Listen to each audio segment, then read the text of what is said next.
I'm Iain Curry, this is Chasing Cars, and beside me is one of the biggest gambles in Porsche's long and storied history. You see, its best-selling vehicle, the Macan SUV, is now not available as a combustion model, it is only available as an EV. Built on an entirely dedicated electric vehicle platform, it has some serious challenges ahead of it. Will it be as good to drive as the benchmark driver's SUV, the combustion Macan? Are Porsche buyers ready to go full EV? And will they stomach the price rises involved with this new car? One of the reasons this has been Porsche's best-selling vehicle is because of the price of entry. It has been the cheapest Porsche you can buy for some time, costing under $100,000. Now, this new EV, it's $30,000 more at least than the outgoing combustion one. And that means a starting price of $130,000 for the entry-level rear-wheel drive model. The car with me now, this is the all-wheel drive Macan 4. That's about $6,000 more. Then you move into the Macan 4S, also all-wheel drive. That's about 150 grand. And then there's the flagship Mad Dog Turbo, and that's 180 grand before on-road costs. We'll be giving the new Macan Electric a bit of an on-road test. I'm going to give you a look around it and through it of this, the very latest model only available as an electric. Chasing Cars. Honest reviews of your next car. Brought to you by Porsche assures us that every single component on this new Macan is different to the outgoing one. That even includes the bonnet badge. As you can see stylistically, there's definite cues from the Taycan EV. These lights up the top are the actual daytime running lights. These are your headlights themselves. And down here, there are vents that open to cool the battery when it's charging, let's say, and they'll close over for active aero when you're moving along. The drag coefficient of this thing, just 0.25 CD. That makes it the most slippery SUV Porsche has ever built. Up front, I do want to show you one of my favorite features on this new Macan. A little rub there activates a sensor, pops open, 84 litres frunk. Really useful bit of space there, and a nice little thing to show off to your friends and family. What I quite like about this new Macan is even though it is all new, there's still those distinctive design cues. You recognize it as Porsche's not quite largest SUV. These rims that are fitted to this car, these are actually optional 22-inch, and prepare yourself here, they're about $7,800 to add those. Quite a distinctive coupe-like back end for this SUV and reasonably fat and tough rear arches.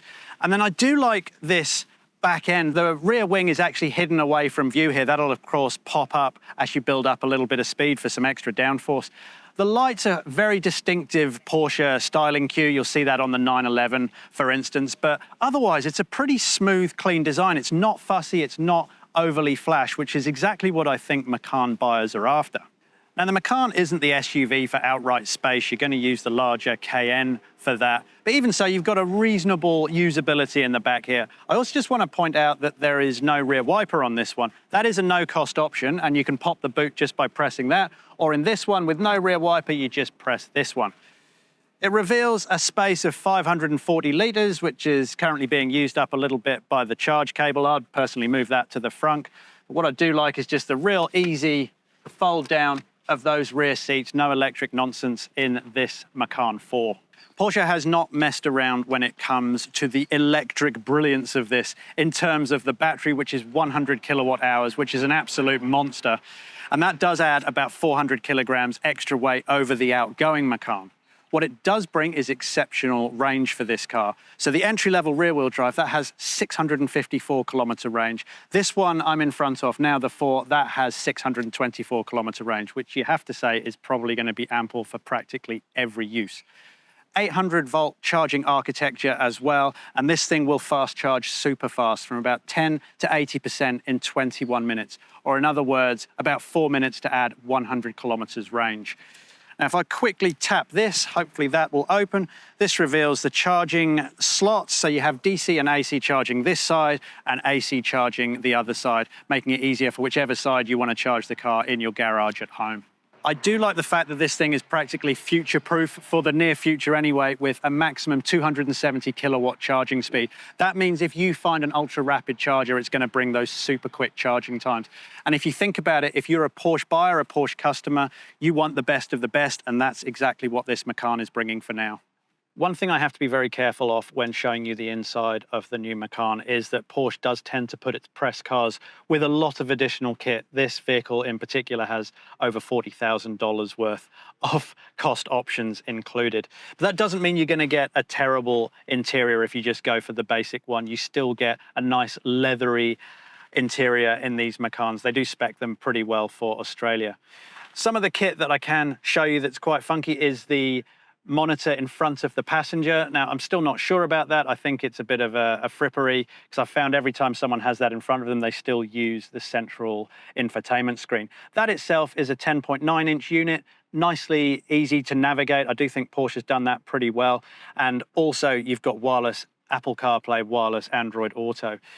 In front of the driver, it's a very driver-centric position. I do really respect what Porsche does here, and the Macan's no different. It's a curved screen. It's 12.9 inches, so it's pretty big. What it does lack is anything analog like you'll get in the 911, which uses its tachometer as a nice old analog dial, but of course you're not going to use that in an electric vehicle. As I say, the driving position is excellent. The steering wheel feels fantastic in the hand, and the controls just sit really nicely. And you can tell that Porsche still likes to make sure the driver feels like they're in something sporty. These are nicely bolstered seats, pretty comfortable as well in this leather package, which again is optional on this car. Perhaps I'm not as impressed with this panel in front of me that operates the likes of my climate, and it's just a bit fiddly buttons, and the way this panel just sort of moves as I'm pressing it. It does take a little bit of getting used to. And again, I'm not sure it's the cleanest thing to operate while you're driving along. Fine while I'm sat here, but perhaps not so much while we're doing that. Porsche has included in the new Macan an Android operating system, and that helps with the speed of connectivity. We're told, I haven't had the opportunity to play with it yet, but that's going to bring things like your YouTube apps, make Spotify easy, and will help with your gaming for when you're charging. I know a lot of people like to do a bit of gaming while they're plugging in their electric vehicles. The other thing I just want to show you is just through here, that's wireless charging for your phone in a pretty handy place there. This area here, if you do want to plug your phone in, it's really tucked quite awkwardly in there. And we have found these drinks holders in there. They're probably the deepest drinks holders I've ever seen. So if you've got a short little coffee cup or something, you've got a bit of reaching in to do there.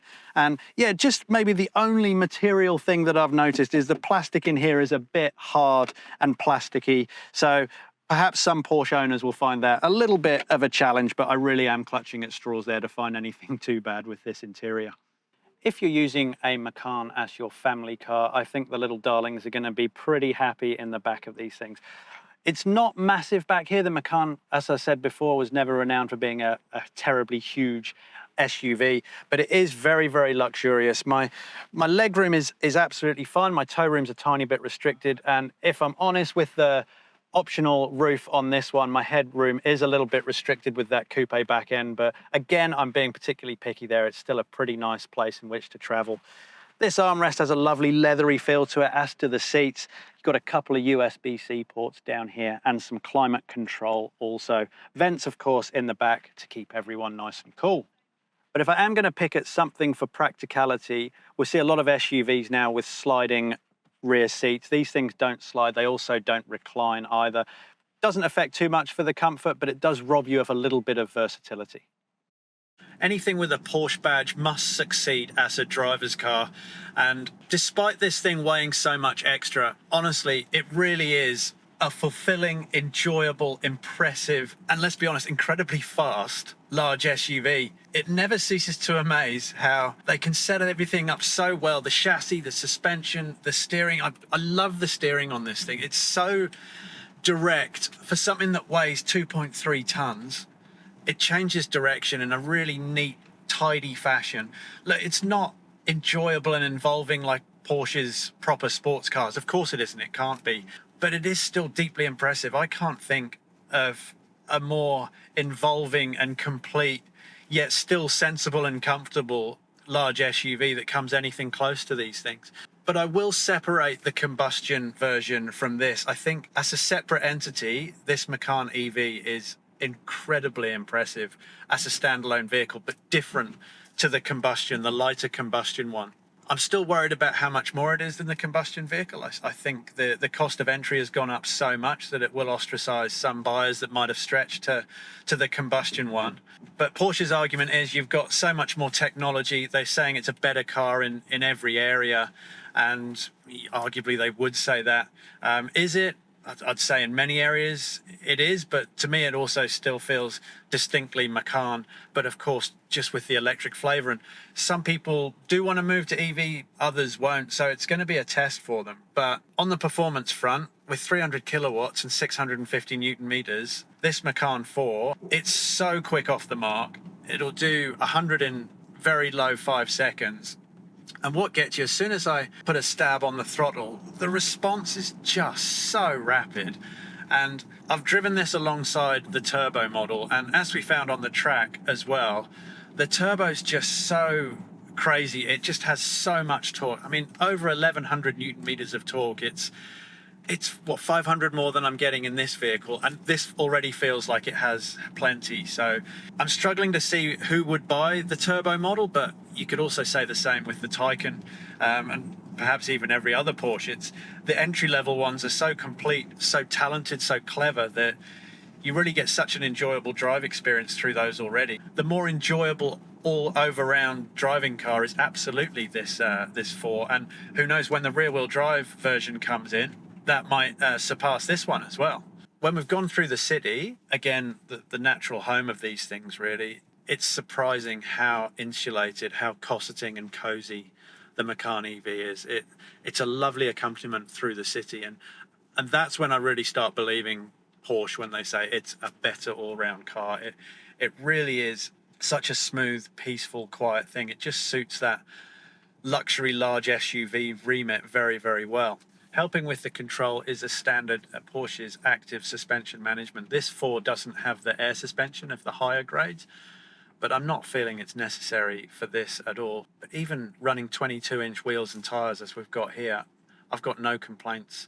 If I move into Sport and then my Sport Plus mode here, it's turned on the artificial sound, which I could certainly live without. You can just turn that off through the central screen. It's a bit whooshy, a bit video game-like for me. But that suspension management, you can certainly feel it's very compliant, very nice to live with. And yeah, again, the steering is just lovely. And then when the road opens up, which hopefully it will for me in a moment, and we build speed, it becomes a very sporting SUV. It's happy to change those personalities on a whim. And I think that's what the Macan's always been about, what a Porsche SUV has always been about. So its job fantastically well done there. It's just whether the market is ready for a fully electric Macan. As for energy consumption, well over 600 kilometers quoted from these cars, and I'm believing it's almost possible. Our consumption has been between 19 kilowatt hour per 100 kilometers and 23 kilowatt hours per 100 kilometers. So it's pretty much on target for delivering what it needs to that range wide. And I think over 600 kilometers, do you need any more? I really question if you do. I wouldn't want to travel for that amount of time without a break. And if you do find that fast charger, can plug it in and build yourself 100 kilometers range in 4 minutes, that's a superb way to go traveling, isn't it? Porsche used to be quite stingy with including driver aids, but this Macan EV has a pretty good collection of active cruise control, lane keep assist, the blind spot warning, these things. And as you'd expect from Porsche, there's very little intrusion. It's only going to act if it thinks there is a serious problem.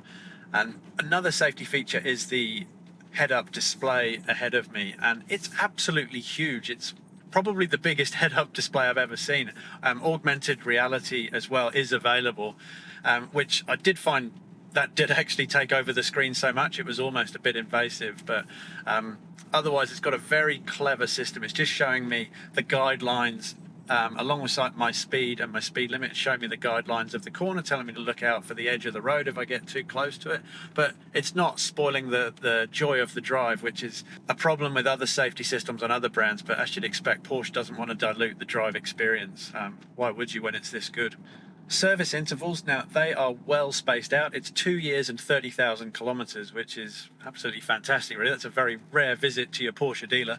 They don't actually list the pricing. It does vary depending on which Porsche center you go to. The warranty, however, I've still got a problem with that. With 3 years, it's just not long enough by modern standards. And a brand as heralded and as iconic and respected as Porsche, I see no reason why that warranty shouldn't extend to 5 years to match some other premium Germans. Unlike the majority of EVs, there's no regenerative braking here in the Porsche. If it happens through braking, it's all done very, very cleverly and quietly, and again, without spoiling the drive experience. It's an interesting take on it. You feel that they could build a bit more range if there was one pedal driving through town, for instance, but it really means that the drive experience does retain its smoothness, and I think Porsche were very careful not to let regenerative braking encroach into the overall driving feel. So it's a kind of no compromise setup there. It is an EV, but they're not going to ruin that nice smooth feel of coming off the throttle. As the deep respect I have for that turbo model with all its power, all its performance and that mad torque, I'd be much happier to live with this 4. It's just less of an animal. It feels a little bit more on your side and just easier to live with. And I know when I feather the throttle, it's still giving quite a nice linear build of speed, rather than in that turbo, it just comes on like an absolute tsunami and can take you by surprise, and the back end will be flicking out a little bit. That traction control works absolutely overtime. So maybe I'm getting old, but this just does feel like the saner, more sensible choice, and overall just nicer to live with. It feels like peak Macan, what it should be. The balance of luxury, comfort, ride quality, and of course, healthy performance. As I'll just prove now, when you put your foot down, that speed builds beautifully. The brakes are strong. The turn in the grip, despite it being a wet, chopped up road, just phenomenal. Wow. It's all you need, it really is. That torque is so instant. Interestingly, when you put your foot down, when you do a proper acceleration test, as I've just done, through my head-up display, it actually gave me my G-force. Gave me my G-force going forward and to the side. So just to let you know, I registered 0.8 of a G just on my forward acceleration. I think the turbo will do about 1.3, 1.4. That's why my neck hurts this morning from all the work we did with it yesterday. They're brutally fast cars, they really are. Responding to any criticism about the higher price for the Macan when it comes as an electric, Porsche's response is they just need people to get in and drive it, and then they'll see this is the now, this is the future, and it's exactly the car the Macan needs to be going forward. And I suppose the secret is they need to get them into the cars, though. I just hope that higher price won't completely put people off, because you do need to sample it. You need to see how it goes and if it will fit into your life. I think the range certainly goes plenty of the way to helping that, but otherwise that higher price is going to be a challenge for Porsche. First impressions then of the new Macan EV. Well, I suppose there's no surprises that it still drives very much like a Macan. It still drives very much like a proper Porsche should. But I think we have to see it as a completely separate entity to what has gone before. The combustion vehicle is dead, we're told, and this is the future, this is the now. The ride quality, the handling, the performance, it's all like a proper Porsche should be. And the huge advantage of this vehicle is that giant battery and the range of well over 600 kilometers, no matter which model you get. The sticking point is, of course, the price. At $130,000 or thereabouts just to get into one of these things, it's a huge price difference of around $30,000 over the combustion one. It's going to be a huge challenge for Porsche, but rest assured it is a brilliant car that deserves to have the Macan badge and is another step for Porsche's EV adventure and all the quality that comes with it. I'd love to know your thoughts on the new Macan EV. I'd love to know your thoughts on the pricing. How's it going to go in Australia? Can it retain its position in Australia and globally as the best-selling Porsche out there? Please leave your comments below, subscribe if you've not already done so, and thanks as ever for watching Chasing Cars.